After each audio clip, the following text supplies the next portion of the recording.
On dit souvent que les cosmétiques génèrent du rêve. C'est tout à fait vrai. Oui, bien sûr, le fait de se maquiller fait du bien moral.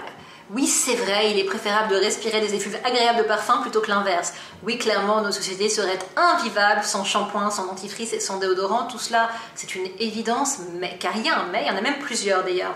Ma première réserve porte sur la présence de substances toxiques dans les cosmétiques, car ces produits regorgent, pour la plupart du moins, de perturbateurs endocriniens, de phtalates, d'allergènes et de toute une série d'autres substances très décriées. Personnellement, ce qui me dérange beaucoup, c'est que ni les enfants ni les bébés ne sont épargnés. Combien de lingettes pour les tout petits sont en réalité bourrées de substances qui déstabilisent leur équilibre hormonal, pour ainsi dire, dès le berceau. Et là, sans en croire les scientifiques, ils ont été empoisonnés bien avant déjà, car il semblerait que ces substances se propagent in utero. Vous avez peut-être remarqué, il y a eu beaucoup de livres qui ont été écrits sur ce que l'on ingère dans la nourriture, pas mal de choses également sur ce que l'on respire, mais concernant ce que l'on applique sur sa peau, la sensibilisation est bien moindre. Certes, il y a eu quelques dossiers sur la présence de substances cancérigènes dans les cosmétiques, mais de mon point de vue, il y a encore beaucoup de pédagogie à faire. On a trop tendance à penser, par exemple, que les produits ne pénètrent pas la barrière cutanée. C'est faux. Certaines molécules sont en réalité très bien absorbées, trop bien même, si bien qu'elles atteignent tranquillement nos organes. Alors bien sûr, c'est pas une crème ou un mascara qui vont vous précipiter à l'hôpital, mais un phénomène entre en jeu, pernicieux et redoutable, c'est l'effet cumulatif, autrement dit l'effet cocktail. À force d'utiliser, par exemple, toujours les mêmes conservateurs, on charge inutilement son organisme.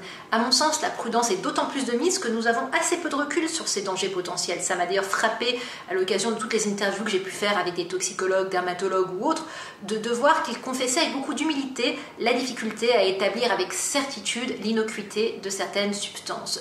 Contrairement à ce que l'on peut penser, les cosmétiques, c'est tout sauf un sujet léger. Alors parmi les choses qui m'agacent beaucoup aussi, bien moins graves certes que les dangers sanitaires, ce sont les mensonges marketing, à commencer par tous ces produits dont les résultats sont inverses à ceux escomptés. Dommage quand on les paye à prix d'or. Ainsi, les crèmes à base de silicone ou de pétrochimie atrophient la peau ou sont totalement occlusives. À de rares exceptions près, les marques prennent les consommatrices pour des imbéciles. Elles nous bombardent de fausses promesses, de soi-disant enquêtes cliniques, de pseudo-allégations totalement grotesques, qui sont par exemple ces 99% de femmes satisfaites par la lotion Tartampion. Comment est-ce qu'elles ont été sélectionnées? Combien ont participé à l'enquête d'ailleurs? Sur toutes ces questions, il y a un flou intersidéral. Manifestement, plus c'est gros, plus ça passe. Il suffit de mettre des stars photoshopées en version XXL sur tous les panneaux pour marteler l'idée que oui, ce produit est vraiment génial. Et je ne parle même pas ici du greenwashing consistant à nous faire passer pour écolo, ce qui ne l'est pas. Alors évidemment, loin de moi l'idée de balayer d'un revers de main tous les produits présents sur le marché. Il s'agit tout simplement d'inviter les consommatrices à consommer plus en conscience avec un peu plus d'esprit critique.